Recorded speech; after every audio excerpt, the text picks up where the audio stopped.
नमस्कार, आदाब, वंदन आभार। मैं हूँ राज दुबे और स्वागत है आपका सिलेक्शन महाकुंभ पे। आज एक ऐसी टॉपिक पे चर्चा करेंगे जो तैयारी करते हैं, जो पढ़ते हैं, जिनको सिलेक्शन लेना है उनके लिए तो बेहद खास सही है। बाकी उन लोगों के लिए भी बहुत ही बेहतरीन है जो खेती करते हैं, किसानी करते हैं, जो महिलाएँ अपने किचन में सब्जी बनाती हैं, उन सबको इन चीज़ों का विशेष ध्यान देना चाहिए। ठीक है, तो आज की चर्चा यहीं शुरू करते हैं। और क्या हाल चाल है आप लोगों का? मस्त होंगे। और इसी के साथ हम लोग आगे बढ़ते हैं। आज की क्लास क्या है? आज की हमारी क्लास है फिजियोलॉजिकल डिसऑर्डर ऑफ कॉलीफ्लावर, यानी कि फूल गोभी के दैहिक विकार। फूल गोभी के दैहिक विकार मीन्स होता है कि फूल गोभी में जो भी रोग और डिसऑर्डर, यानी कि उनकी जो रोग व्याधि होते हैं वो पोषक तत्वों की कमी से या किसी तत्व की कमी से क्या होते हैं, कैसे होते हैं, उनके बारे में आज हम चर्चा करेंगे। और बहुत से प्रकार से देखा भी होगा आप लोगों ने, सब्जी लेने जाते हैं तो मतलब गोभी को बहुत ही एकदम सिलेक्टिव गोभी निकालते हैं, बहुत ही छाँट के। तो उसमें क्या होता है, आप लोग देखते तो हैं लेकिन पता नहीं होता कि ये कौन सी बीमारी है, किस तत्व की कमी से हुई है। तो आज हम उन्हीं से जो चर्चा करेंगे जो कि बहुत ही खास होगी। तो आगे बढ़ते हैं इन सब चीज़ों के साथ। जैसा कि आप लोग जान रहे हैं 5वीं क्लास हमारी है और तरीका ऐसा जो दिल को छू जाए, यानी बहुत ही सरल, बहुत ही विनम्र तरीके से यहाँ पे आपको बताया जाएगा। समझ में आए तो बार बार देखें वीडियोज़ को। तो इनके साथ आगे बढ़ते हैं। जैसा कि पहला आप देख रहे हैं बटनिंग, ठीक है। जैसे कि फिगर में आपको साफ दिख रहा होगा बटनिंग, छोटे छोटे इसमें कर्ड बने हुए हैं। तो बटनिंग क्या होता है? फूल गोभी का ये एक जो है, फूल गोभी का एक ऐसा विकार है जो कि जिसमें कर्ड, फूल गोभी का जो फल होता है, जो फ्रूट होता है उसको हम कहते हैं कर्ड, ठीक है। ये जो वाइट पोर्शन होता है इसको हम कर्ड बोलते हैं, आप लोग ये भी जान लीजिए। तो छोटे आकार का कर्ड बनता है, यानी इसका जो कर्ड होता है वो छोटे आकार का बनता है, ठीक है। इसको हम कैसे पहचानेंगे कि इसका जो, अगर कोई पूछे कि बटनिंग आपको फूल गोभी दे दी जाए और उसको पूछा जाए कि ये गोभी इतनी ऐसी है, क्या है, कौन सा फिजियोलॉजिकल डिसऑर्डर है, तो उसको हम बोलेंगे कि ये बटनिंग है। क्योंकि वो बटन मीन्स बहुत ही छोटे छोटे उसमें जो होते हैं। कंपेरिजन क्या होता है कि जैसे जो एक नॉर्मल गोभी होती है और एक बटनिंग वाली गोभी, तो जो नॉर्मल गोभी की साइज़ होती है कर्ड की और बटनिंग की साइज़ होती है बहुत छोटी होती है। जैसे नॉर्मल गोभी की साइज़ इससे कहीं ज़्यादा बड़ी होगी, ये बहुत छोटा होगा। ये होता क्यों है? सबसे मेन रीजन तो होता है इसका नाइट्रोजन की कमी से, ठीक है। नाइट्रोजन की जहाँ पे बहुत ज़्यादा कमी होती है वहाँ पे ये हो जाता है।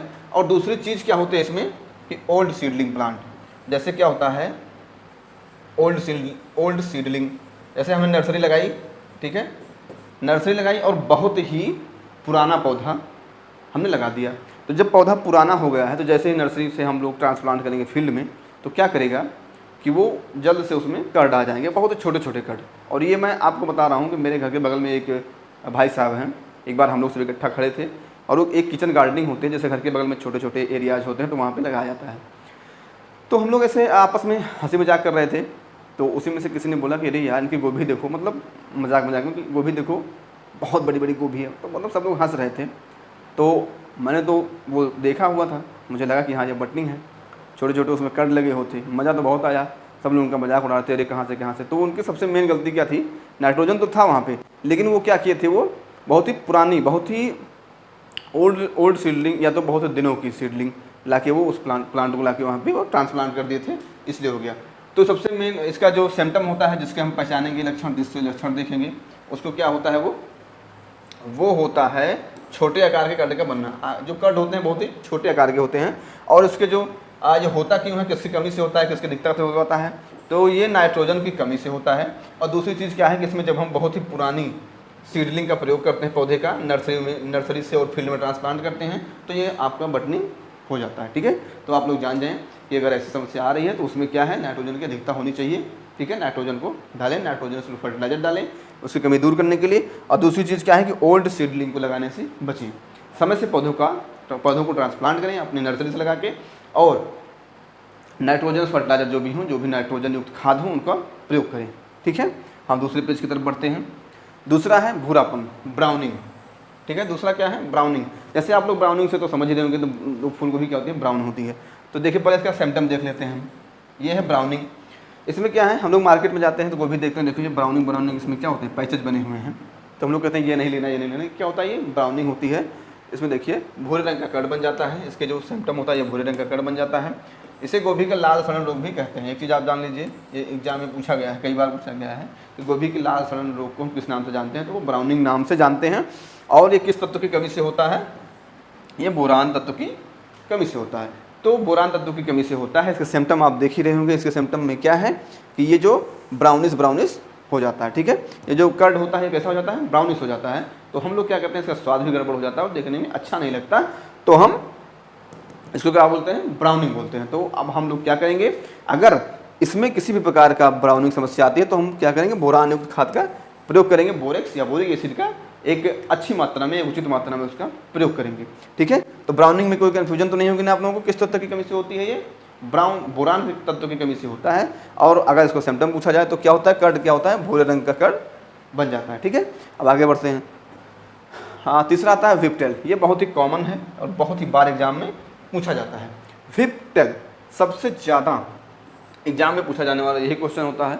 तो हम लोग एक एग्जाम बेस से तो देख ही रहे हैं, बाकी हम क्या करते हैं रोज़मर्रा की ज़िंदगी में भी इसका उपयोग है कहीं ना कहीं। तो हम लोग इसको जानेंगे क्या होता है क्या नहीं, क्योंकि गोभी ज़्यादातर पसंद करते हैं सभी लोग। तो विप्टेल क्या होता है, सबसे पहले इसको जान लेते हैं। पत्तियों का विकास सामान्य ना होकर लंबी पट्टी यानी हंसिया के रूप में हो जाता है। हंसिया मतलब सिकल,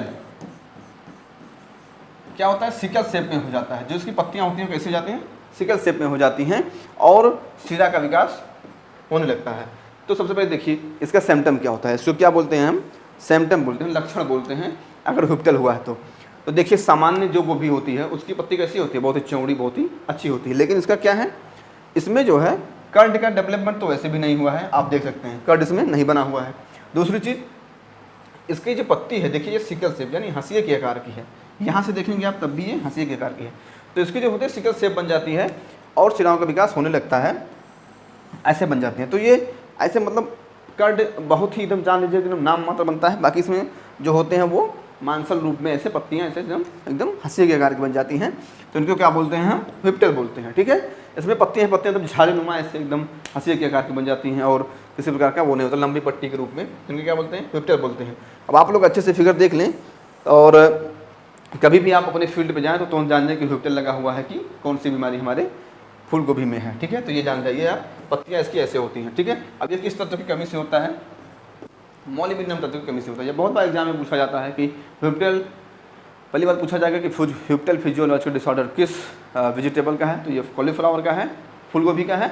और दूसरी चीज़ क्या है, किस तत्व की कमी से होता है ये, तो ये मॉलिब्डेनम तत्व की कमी से होता है। और इसके लिए क्या करना होता है, सबसे पहले आप अगर ऐसी कोई दिक्कत आती है तो प्रचुर मात्रा में मॉलिब्डेट यानी मॉलिब्डेनम युक्त कोई भी आप फर्टिलाइजर डालें या कोई भी खाद डालें, ठीक है। बाकी हम आगे बढ़ते हैं।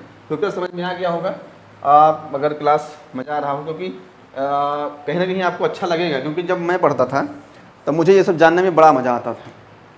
मैं सोचूं यार ये गोभी में ये कैसे होता है, वो कैसे होता है, तो बड़ा इंटरेस्टिंग लगता था। और हमारी एक सर थे, एक मैम थी हार्टिकल्चर की, बहुत ही बेहतरीन पढ़ाती थी। मैं उनका नाम लेना चाहूँगा, अनामिका वर्मा मैम थी हमारी, बहुत बेहतरीन वो हार्टिकल्चर पढ़ाती थी। ऐसे हम आपको बताएंगे कैसे कैसे क्या होता है। अभी तो आपको बहुत डीप में चलना है, ठीक है। तो आगे बढ़ते हैं। वो एकदम निचोड़ बता देती थी कैसे क्या होता है, मज़ा आता था पढ़ने में। और कभी भी ऐसे, ये तो कॉलीफ्लावर का है, टोमेटो में फजीनेस, पफीनेस, कैट फेस, क्या क्या मतलब ब्लॉसम इन रॉट, हर एक चीज़ आप मतलब मज़ा आ जाता था पढ़ने में। मुझे तो बहुत मज़ा आता था। मैं सोचता था यार कि कोई भी इंटरेस्टिंग चीज़ हो तो जानने में बहुत मज़ा आता था। और ऐसे कोई फिगर के साथ अगर कोई क्रॉप में डिसऑर्डर है, कोई रोग है, तो वो पढ़ने में समझने में अलग ही मज़ा है, ठीक है। तो आप लोग भी मज़ा लीजिए। आगे बढ़ते हैं। ये है ब्लाइंडनेस। अब आप कहेंगे कि गोभी में कौन सा अंधापन होता है, तो होता है। इसका जो मेन सिम्टम होता है, लक्षण क्या होता है, ऊपरी कलिका यानी बड रहित पौधे एवं कर्ड का न बनना। इसमें क्या होता है, ये देखिए कर्ड इसमें नहीं बने हुए हैं, ठीक है। कर्ड क्या है, इसमें नहीं बने हुए हैं और बड भी इसमें नहीं है, ठीक है। इसका मेन रीजन क्या है, मेन रीजन ये होता क्यों है, प्रारंभिक अवस्था में कम तापमान व कीटों द्वारा ऊपरी भाग को नष्ट कर देना, ठीक है। तो इसका जो प्रारंभिक स्टेज होता है, अर्ली स्टेज, उसमें क्या होता है, कम तापमान होता है, जिस वजह से इसके न कर्ड बनता नहीं है और बड नहीं बनते। सबसे पहले हम पहचानेंगे कैसे, इनमें बड और कर्ड नहीं बनते। कर्ड मतलब जो उसका गोभी का फल होता है वो नहीं बनता है और बड भी नहीं बनते हैं, ठीक है। और ये होता क्यों है, प्रारंभिक अवस्था में क्या होता है, तापमान कम होता है, ठीक है। तो अगर एग्जाम में आता है कि ब्लाइंडनेस किसका है, तो आप फूल को भी बताएंगे। और क्यों होता है, तो ये प्रारंभिक अवस्था में तापमान का कम होना है, जिस वजह से ये ऐसा हो जाता है, ठीक है। आप लोग भली बात पहचान लिए होंगे। फिर हम आगे बढ़ते हैं अगली स्लाइड पे। अगला क्या है, रिसीनेस है, ठीक है।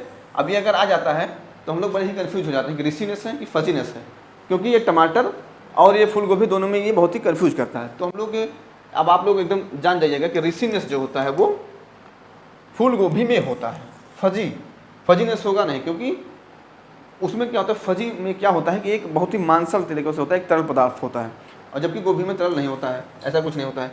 तो इसका जो कर्ड होता है, इसमें क्या होता है, कर्ड छोटा एवं मुलायम हो जाता है, कर्ड का गठन संयुक्त ना होकर छितरा जाते हैं। बहुत ही अच्छे शब्दों में समझिए कि हम लोग मार्केट में जाते हैं सब्जी लेने, तो देखते हैं कि कर्ड जो गोभी देखते हैं वो देखते हैं बहुत ही बंधा हुआ हो, एकदम कॉम्पैक्ट हो, ठीक है, उसका स्वाद भी अच्छा होता है, खाने में भी अच्छा होता है और देखने में भी अच्छा होता है। लेकिन जो छितराए हुए होते हैं उनमें क्या होता है, स्वाद भी गड़बड़ होता है और देखने में भी अच्छे नहीं लगते हैं। तो हम लोग क्या करते हैं, उसको छाँट के किनारे कर देते हैं। लेकिन कभी सोचा हम लोगों ने कि क्यों छाँट के अलग कर देते हैं, क्या दिक्कत है इसमें, तो आज जान लेते हैं इसका क्या है, उसमें कौन सी बीमारी होती है या कौन सा रोग होता है या कौन सा फिजियोलॉजिकल डिसऑर्डर होता है। तो वो डिसऑर्डर होता है, कौन सा होता है, रिसीनेस। यानी ये जो छोटे छोटे ऐसे होते हैं, कॉम्पैक्ट ना होकर ये छितराए हुए होते हैं, तो इन्हीं को क्या बोलते हैं हम, इन्हीं को बोलते हैं रिसीनेस। तो अब आप जैसे ही देखेंगे जान जाएंगे ना कि कौन सी इसमें फिजियोलॉजिकल डिसऑर्डर है और क्या दिक्कत आती है। तो ये क्या होता है, अधिक तापांतरण, यानी अधिक तापांतरण मतलब क्या होता है, टेम्परेचर फ्लक्चुएशन।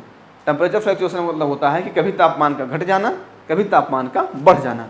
तो इसी को क्या, इसी वजह से क्या होता है, ये हमारा रिसीनेस होता है। और उसके बाद क्या होता है, नाइट्रोजन का अधिक प्रयोग। अगर हम नाइट्रोजन का अधिक प्रयोग करते हैं तो उसमें क्या होता है, ये डिसऑर्डर हो सकता है, ठीक है। अब हम लोग क्या करेंगे, मार्केट में जाती है, अरे यार इसमें तो रिसीनेस लगा हुआ है, अलग ही मजा आ जाएगा, अरे हमें तो इसका पता है, ये बीमारी हमें पता है, ये कौन सी होती है, इसमें क्या छोड़ना चाहिए, ये नाइट्रोजन की अधिकता से होता है, ये टेम्परेचर फ्लक्चुएशन की वजह से होता है, तो ये अलग ही मजा है उसका, ठीक है। फिर हम आते हैं 7वें नंबर पे, हरिमहीनता।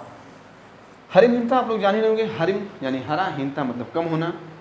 प्लांट में या उसके पत्तियों से क्या होता है, हरिमहीनता जब कम होती है तो उसको क्या कहते हैं, हरिमहीनता कहते हैं। सिराओं के मध्य का भाग पीला हो जाता है एवं सिरा हरी रह जाती है। यानी ये देखिए, ये हरिमहीनता मतलब क्या होता है कि क्लोरोफिल जो होता है वो नष्ट होने लगता है, ठीक है। जो पौधे का जो हरा पार्ट होता है वो क्या होता है, पीला होने लगता है। पीले के साथ साथ क्या होता है, वो रेखाएं उसकी जो डेड मतलब सेल्स होते हैं वो डेड होने लगते हैं, ठीक है। सिराओं के मध्य का भाग पीला हो जाता है एवं सिरा हल्की रह जाती है, ठीक है। सिरा कैसी रह जाती है, हल्की रह जाती है। सिराओं के मध्य का भाग पीला एवं सिरा हरी रह जाती है, ठीक है। और ये होता कि हो मैग्नीशियम की कमी से, ठीक, मैग्नीशियम की कमी से, इस तत्व की कमी से होता है, ये मैग्नीशियम की कमी से होता है। मैग्नीशियम की कमी से क्यों होता है, क्योंकि क्लोरोफिल में, प्रकाश संश्लेषण में इसका मेन योगदान होता है मैग्नीशियम का। तो मैग्नीशियम तत्व की जब कमी होती है तो क्लोरोसिस होने लगता है, यानी पौधे के जो हरे पार्ट होते हैं वो पीले पड़ने लगते हैं, जिससे क्या होता है कि कर्ड का नहीं बनना, यानी कर्ड नहीं बनता है, बस सिर्फ पत्तियां ही पत्तियां उसमें भरी पड़ी रहती हैं, ठीक है। तो ये हो गया आपका हरिमहीनता। फिर अगली तरफ आते हैं होलो स्टम। होलो मतलब खोखला कर देना, ठीक है। क्या हो जाना, खोखला कर देना। तो हम क्या करते हैं, अत्यधिक पौधे की वृद्धि होने से तना फूलकर खोखला हो जाता है। पौधे की अधिक वृद्धि हो गई तो तना फूलकर क्या हो जाता है, खोखला हो जाता है। आप लोगों ने देखा होगा कि जब कभी गोभी भी देखते हैं तो देखिए, ये देखिए खोखला हो चुका है, यानी इसमें कीड़े भी होते हैं, ठीक है। तो ऊपर से लगेगा कि यहाँ ठीक है, तो पौधे की बहुत चीज़ ज़्यादा वृद्धि हो जाएगी और तना इसका खोखला हो जाता है, ठीक है। होलो मीन्स खोखला हो जाना।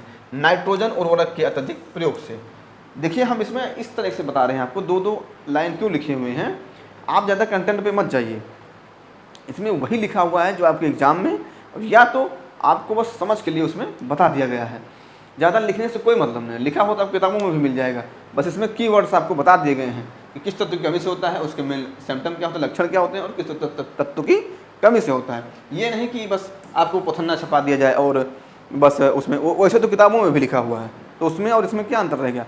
इसमें बस आपको 2 लाइन लिखा हुआ है जो कि कभी भूले ना, और चित्र के साथ बताया गया है, क्योंकि जब हम कोई भी चीज़ ऑडियो विजुअल, ठीक है, जब कोई चीज़ हम विजुअली देखते हैं और ऑडिबल होते हैं, सुनते हैं, तो वो चीज़ें हमें जल्दी याद होती हैं और दिमाग में बच जाती हैं।